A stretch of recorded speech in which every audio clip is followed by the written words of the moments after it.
સુરતના ભેસ્તાન વિસ્તારમાં માથાભારે સતીશ મરાઠાની સરા જાહેર કરપીણ હત્યાનો લાઈવ વિડીયો સામે આવ્યો છે। સ્વિફ્ટ કાર રોકીને હથિયારો સાથે હુમલો કરવામાં આવ્યો અને ફાયરિંગ બાદ સતીશ મરાઠાની ક્રૂરતાપૂર્વક હત્યા કરવામાં આવી હતી।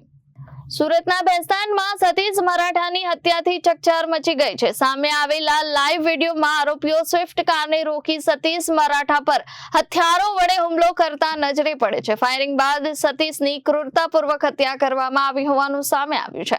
પોલીસ તપાસમાં સામે આવ્યું છે કે દારૂના અડ્ડા ચલાવવા અને વિસ્તારમાં વર્ચસ્વ જમાવવાની જૂની અદાવતમાં હત્યાનું કાવતરું ઘડાયું હતું। આ કેસમાં લાજપોર જેલમાં બંધ રાહુલ મંડલનું પણ નામ મુખ્ય સૂત્રધાર તરીકે સામે આવ્યું છે। પોલીસના જણાવ્યા મુજબ રાહુલ મંડલે જેલમાંથી જ સતીશ મરાઠાને રસ્તામાંથી હટાવવા માટે યુવકોની ગેંગ તૈયાર કરી હત્યાનું પ્લાનિંગ કર્યું હતું। હત્યા માટે ભાગળ વિસ્તારમાંથી કુહાડી, તલવાર અને ચપ્પુ જેવા ધારદાર હથિયારો ખરીદવામાં આવ્યા હતા।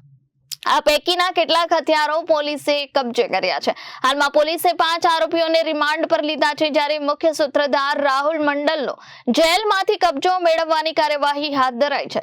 સાથે જ ફરાર આરોપી રિંકુની શોધખોળ પર તેજ કરવામાં આવી છે। આ સમગ્ર હત્યા કેસમાં પોલીસ દ્વારા વધુ તપાસ હાથ ધરવામાં આવી રહી છે। Bureau report Janadesh news, Surat.